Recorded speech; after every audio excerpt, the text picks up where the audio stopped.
Hey guys, it is Christian here, and today I'm going to be doing another live movie review discussion, this time on Captain America Brave New World, which I saw last Friday on Valentine's Day when it came out.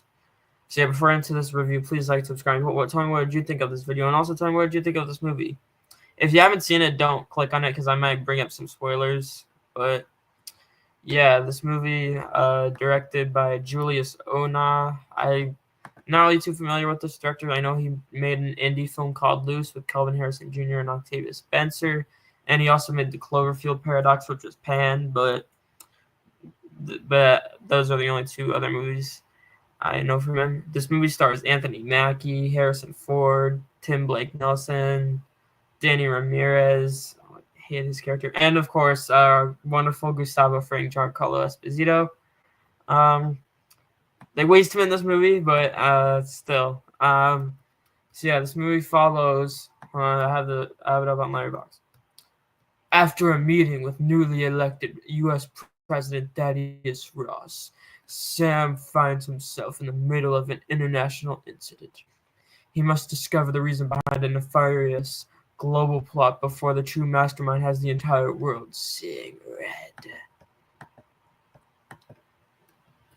Sounds very interesting. Right?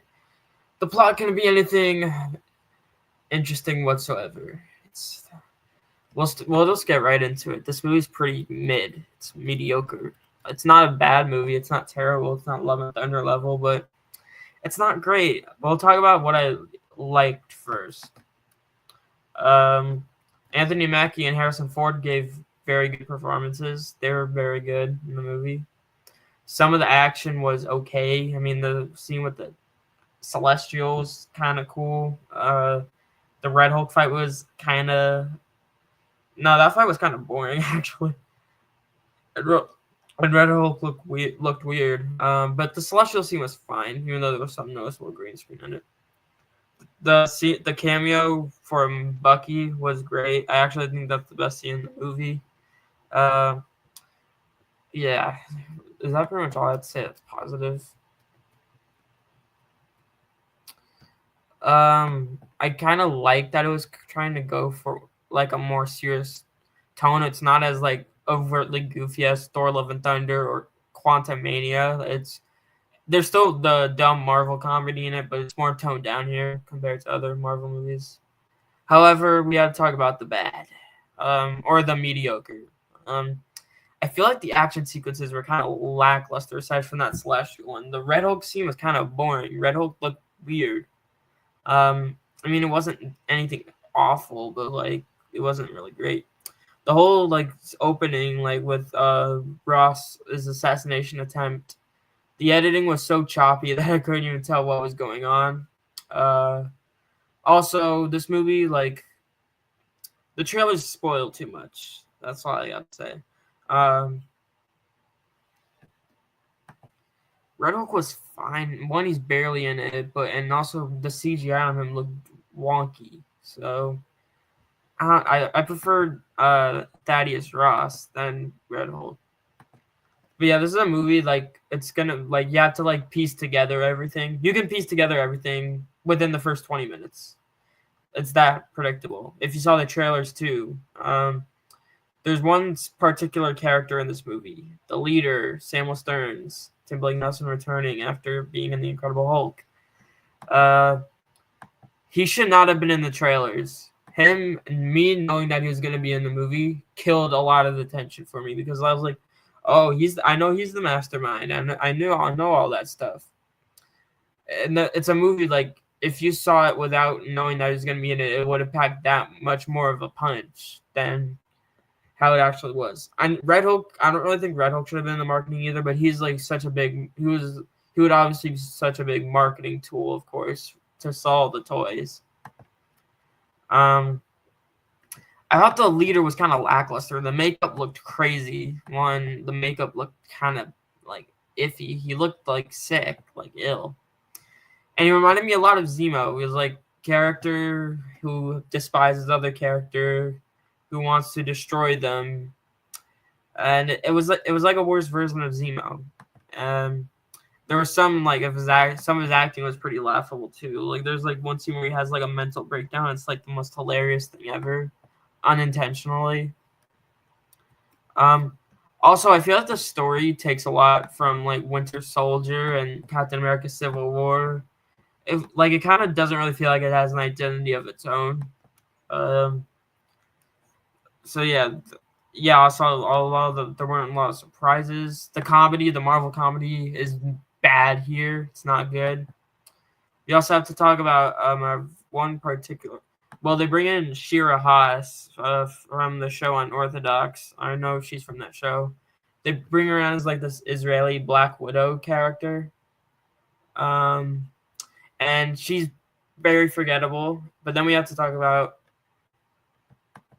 Don't make me do that. I don't know know too much Spanish. They also bring in one new character, Danny Ramirez, as the new Falcon, as I like to call him. One of the worst characters in the MCU. One of the absolute worst characters in the MCU. He is so bad. So unfunny. He's like the comic relief of the movie. And do you know how many laughs he got from me? 0. He's so bad.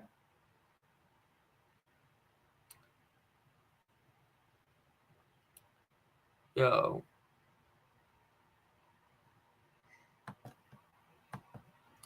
Yeah, well, I don't know Spanish. I don't know. But yeah, new Falcon, one of the worst characters in the MCU. He's so bad here, like absolutely terrible.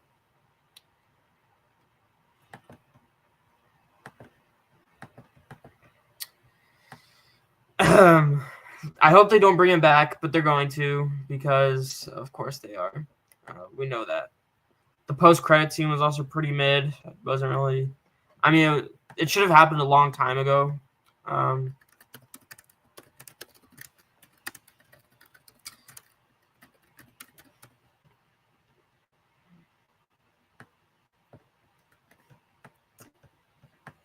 Like.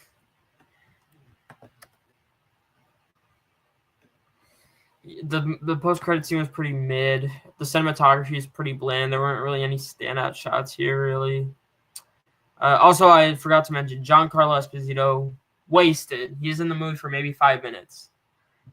He doesn't die, thank God, but what a waste of Giancarlo Esposito. Like, he barely does anything.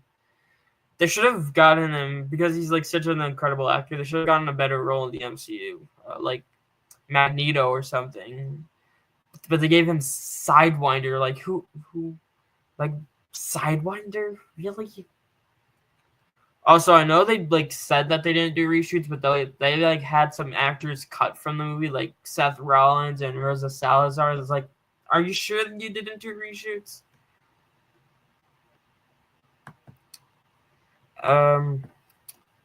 Yeah. That's pretty much all I have to say. Yeah, pretty much. So overall, this movie wasn't bad. It wasn't a bad movie, but it wasn't great. I would give it like a 5 out of 10. It's not awful. It's probably like number 9 on my worst MCU movies list. Like in my bottom 10, it would be like a 9 or number 9 or something. Definitely not top 5. It's last, dead last. I don't think it deserves to be like 3 worst rated MCU movies on Rotten Tomatoes. Like, it's not that bad. It doesn't deserve to have the lowest cinema score for an MCU film. But it's not great. It's pretty mediocre.